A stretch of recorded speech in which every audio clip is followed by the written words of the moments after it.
everybody. Today I wanted to talk on, of course, living with purpose. And sometimes when you live in purpose, you may experience pain. Most of the time, you're probably going to experience some pain when you're living in purpose. And I wanted to talk about the last video. I talked about my nursing career, how I got called into being a registered nurse, and I also want to talk about and leadership and all the other things I've been allowed to do, being an instructor. I want to also talk about how do we not only live in our purpose, but how do we just stay in that purpose, and not quit. And I'm kind of on, how can I say, right now I'm kind of on crossroads because I'm seeking Yahoo about which way to go. I don't know how long, if it's even his will for me to stay in nursing, because nursing, I hate to say it, has been very toxic. And it's not that the field is toxic, it's the people that's in the nursing field that's toxic, that people don't even talk about. So I want to encourage people today, because it's a lot of things that happens in nursing that people don't talk about. And there's three things that I feel like that needs to be worked on to keep us from losing good nurses. I mean, we already lost some, especially when the COVID came, and we're still losing some. But three things from me that I can truly say: underpaid for different jobs in nursing, overworked, and some settings is not equal to other settings. Like you may go to a nursing home, you might have 30 people. Oh, really, you're gonna have 30 people, versus going to a hospital where you might have 4 or 5. And then also bullying.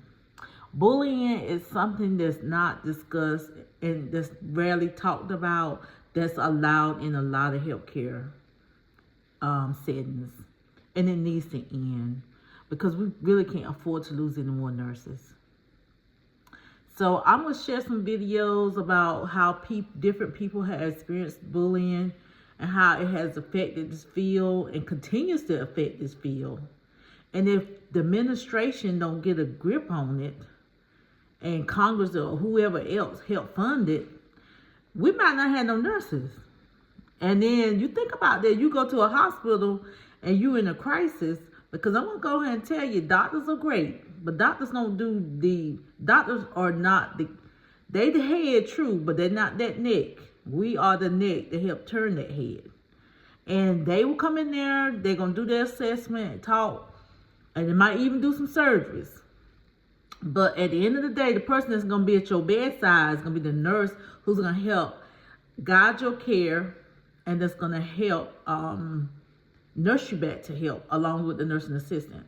And without those people, you can give it up. There is no health care, really. And I'm not trying to minimize the doctor presence, because we got to have them. But without the nurse and a nurse assistant, you can forget it.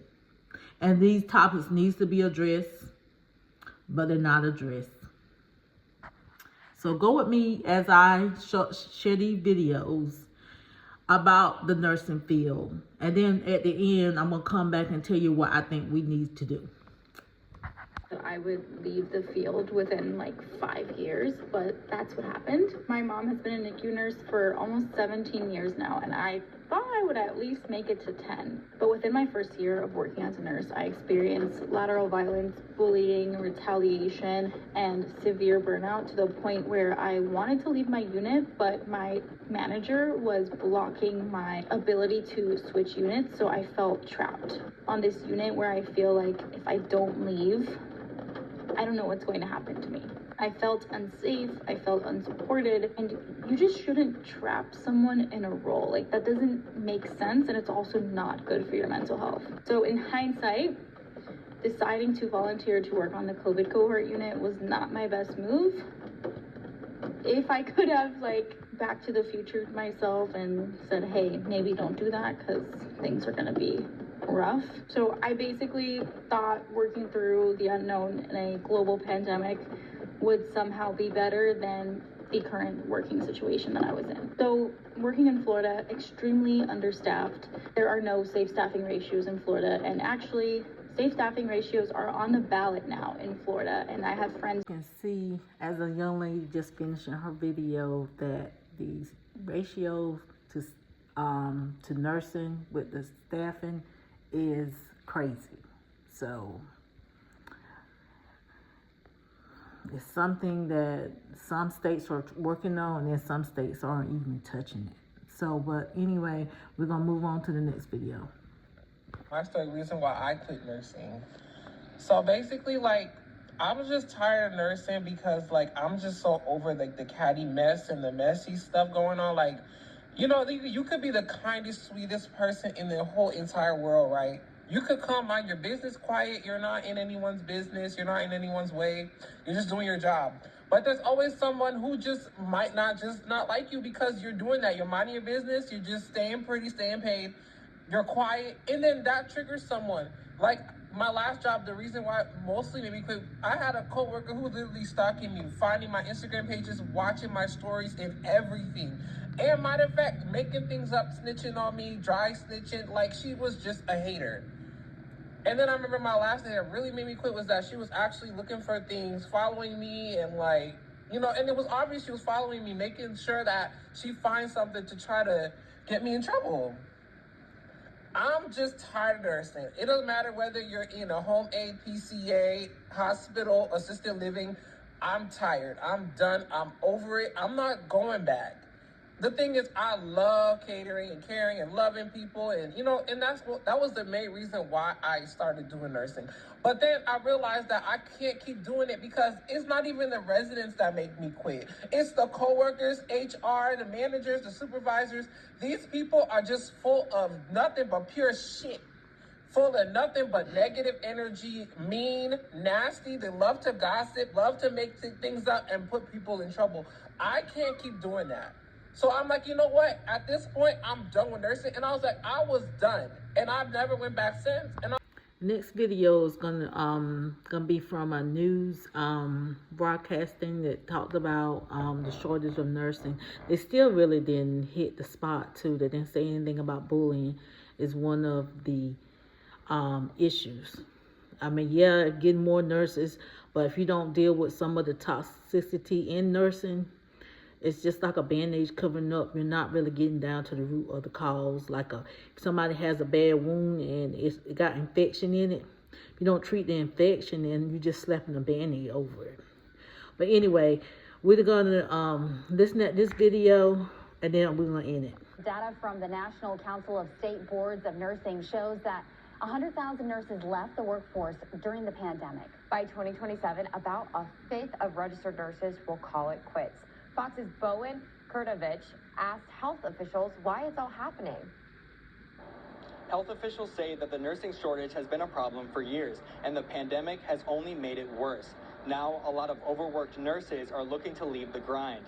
Here in New Orleans, healthcare executives say that will have an impact on patient care. There's very little that we do in healthcare that doesn't require a nurse. Tracy Moffitt says nurses are at the core of healthcare, connecting with patients at every stage of their health and wellness. But some nurses are finding jobs outside hospitals. There's tons of opportunities now for nurses to work away from the bedside. There's a lot of virtual nursing positions emerging, a lot of remote case management positions emerging. Insurance companies are hiring more nurses than ever. Megan C. and Jamie Taylor say caring at the bedside is where they feel they can make the biggest difference. The ICU is an extremely rewarding place because these are the sickest of the sick, and you get to be an angel to them. You're there for the family as well as the patient. It's a lot of balancing of tasks and documentation, patient care responsibilities, but the reward is far greater than those stressors. The National League for Nursing says nurses are trained to care on average for 3 patients at a time. But while on the job, some can handle up to 9 patients. We're at a crisis proportion of a shortage. And the intensity of that is the nurses that we lost due to COVID, due to being burned out, being not enough nurses to care for the volume of patients Dr. Malone says her organization provides educational grants to encourage nurses to stay in the field to help train the next generation. In New Orleans, Bowen Kadri.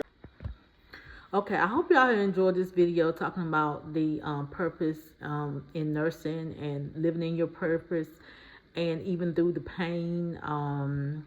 Some things that I think is recommended, but of course I'm just one nurse, is of course we definitely need more nurses in the field to teach.